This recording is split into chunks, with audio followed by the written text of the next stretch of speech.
Hi friends, welcome to Gayathri Karthik channel. இன்றைக்கி நம்ம என்ன பண்ண போகிறோன்னு பார்க்குறதுக்கு முன்னாடி காயத்ரி கார்த்திக் சேனலை யாராச்சும் சப்ஸ்கிரைப் பண்ணாமல் வந்தீங்கன்னா ப்ளீஸ் சப்ஸ்கிரைப் பண்ணிவிட்டு பாருங்கள். அப்புறம் என்னோடய வீடியோஸ்லாம் பிடிச்சிருந்தா லைக் பண்ணி ஷேர் பண்ணி கமெண்ட் பண்ணுங்கள். வாங்க இன்றைக்கி நான் வீடியோவில் என்ன பண்ண போகிறேன்னு பார்க்கலாம். ஆக்சுவலி நீங்கள் என்னோடய மாட்டுப்பொங்கல் vlog பார்த்துருப்பீங்க.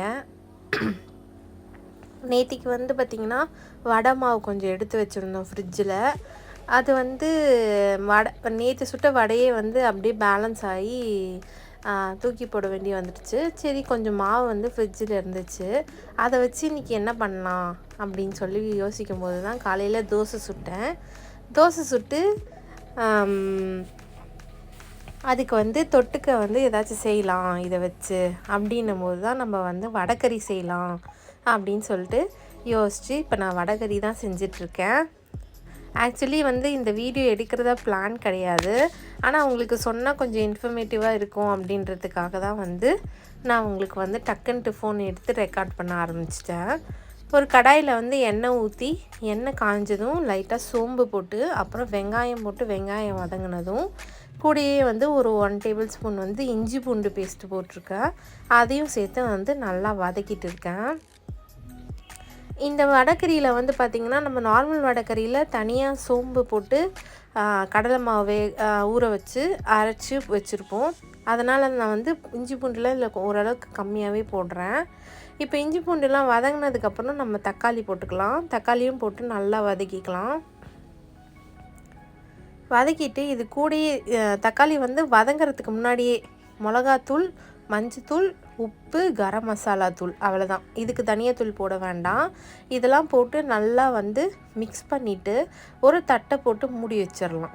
அது அந்த இதுலேயே தக்காளி நல்லா வெந்து வரும். மசாலாலாம் அப்படியே பிளெண்ட் ஆகி வரும். அது வரைக்கும் நம்ம மூடி வச்சிடலாம். இங்கே பாருங்கள், நான் ஃப்ரிட்ஜில் எடுத்து வச்ச மாவில் நான் இப்போ வடை சுட்டு எடுத்துட்டேன். வடை கொஞ்சம் சூடாக இருக்குது. சூடாக ஆறினதும் நம்ம வடையை உதுத்து எடுத்துக்கலாம். நம்ம மூடி வச்சோம் இல்லையா, அந்த தட்டை ஓப்பன் பண்ணி லைட்டாக ஒரு மிக்ஸ் கொடுத்து திருப்பி க்ளோஸ் பண்ணி வச்சிடலாம். நீங்கள் இந்த மாதிரி வடைக்கறி செய்கிறது பார்த்திங்கன்னா அப்படியே நம்ம எப்படி கடையில் சாப்பிடுவோமோ அந்த டேஸ்ட்டில் இருக்கும். நீங்கள் இது மாதிரி வீட்டில் செஞ்சு பாருங்கள், அதே டேஸ்ட்டில் இருக்கும் கண்டிப்பாக.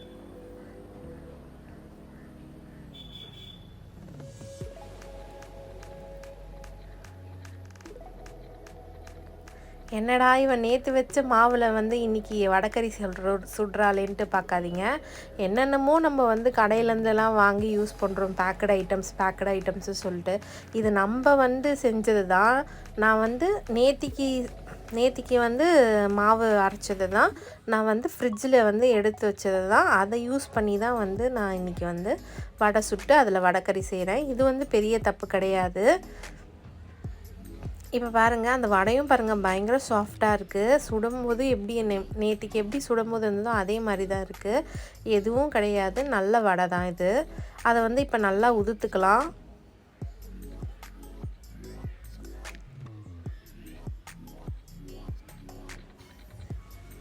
சூடாகினதும் உதுத்துக்கோங்க, இல்லைன்னா பயங்கர சூடாக இருக்கும். எண்ணெய் இல்லை, அதனால் பயங்கர சுற்றும்.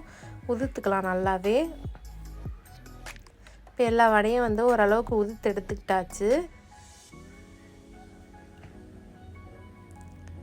இப்போ பார்த்திங்கன்னா நம்ம மசாலாவை வதக்கி வச்சுருந்தோம்ல, அது கூட இந்த வடையை போட்டு ஒரு மிக்ஸ் கொடுத்துக்கலாம்.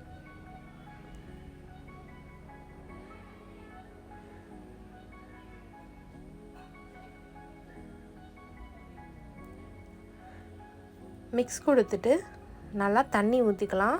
நிறைய தண்ணியே ஊற்றிக்கலாம். இது இப்போ நம்ம பார்க்குற இந்த மசாலா நம்ம தண்ணி ஊற்றினோடனே அப்படியே வற்றிக்கிட்டே இருக்கும். நான் கிட்டத்தட்ட ஒரு சொம்பு ஃபுல்லாக தண்ணி ஊற்றிருக்கேன். பார்க்கறதுக்கு மசாலா கொஞ்சமாக தான் தெரியும். ஆனால் நிறைய தண்ணி ஊற்றணும். ஏன்னா இது வடை என்ன பண்ணணும்னா அப்படியே தண்ணியெல்லாம் இழுத்துக்கிட்டே இருக்கும். அப்போ தண்ணி இழுக்க இழுக்க என்ன ஆகும்னா அந்த கடலை மாவெல்லாம் அப்படியே சாஃப்டாக ஆகும். நீங்கள் இப்போ நான் கொதிக்கிறப்ப காமிக்கிறேன் பாருங்கள். நான் எவ்வளோ தண்ணி ஊற்றிருக்கேன் பாருங்கள். நல்லா கொதிச்சிட்ருக்கா. இப்போ அதை மிக்ஸ் பண்ணி விட்டு பார்த்துட்டே இருக்கணும். இன்னும் தண்ணி இருக்குது. கொஞ்சம் கொஞ்சமாக அப்படியே வற்றி அப்படியே வந்து தொக்கு மாதிரி வந்துடுங்க. அது அங்கே பாருங்கள், அப்படியே அந்த தண்ணியெல்லாம் உறிஞ்சு டக்குன்னு ஆகிடும். இதுக்கு டைம் கூட ஆகாது. மேக்ஸிமம் வந்து ஒரு 15 மினிட்ஸில் இந்த வடைக்கறியை நம்ம செஞ்சிடலாம். வடை சுட்டுட்டா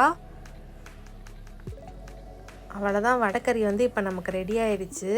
இந்த வடைக்கறியை நீங்கள் தோசைக்கு, இட்லிக்கு, சப்பாத்திக்கு, பூரிக்கு, ஏன் பரோட்டாக்கு கூட நீங்கள் தொட்டு சாப்பிட்லாம். பயங்கர டேஸ்டியாக இருக்கும்.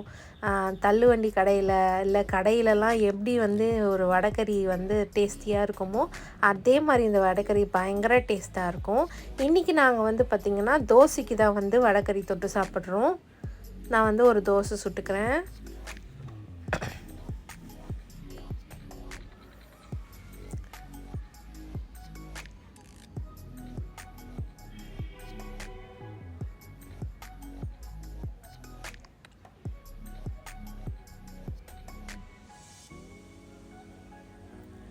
தோசைக்கெலாம் வந்து வடைக்கறி வந்து பெஸ்ட்டு சாய்ஸ்ன்னு சொல்லுவேன் நான்லாம்.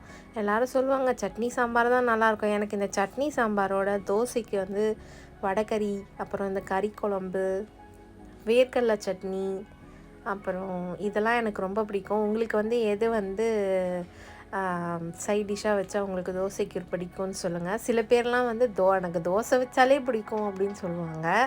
என் பொண்ணு மாதிரி அதுக்கு வெறும் தோசை கொடுத்தாலே போதுங்க, தோசையை மட்டும் சாப்பிட்டு எழுந்துச்சி போவா.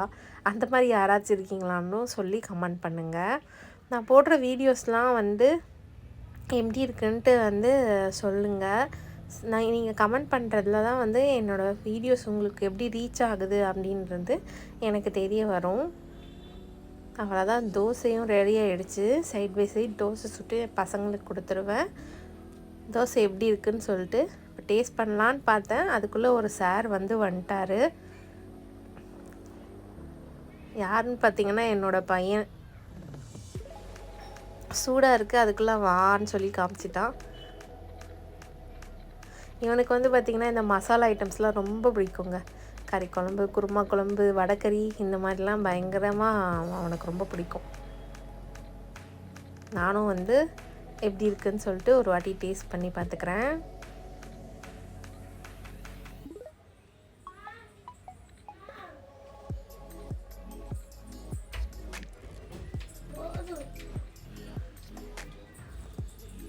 சூப்பராக இருந்துச்சு உண்மையாலே.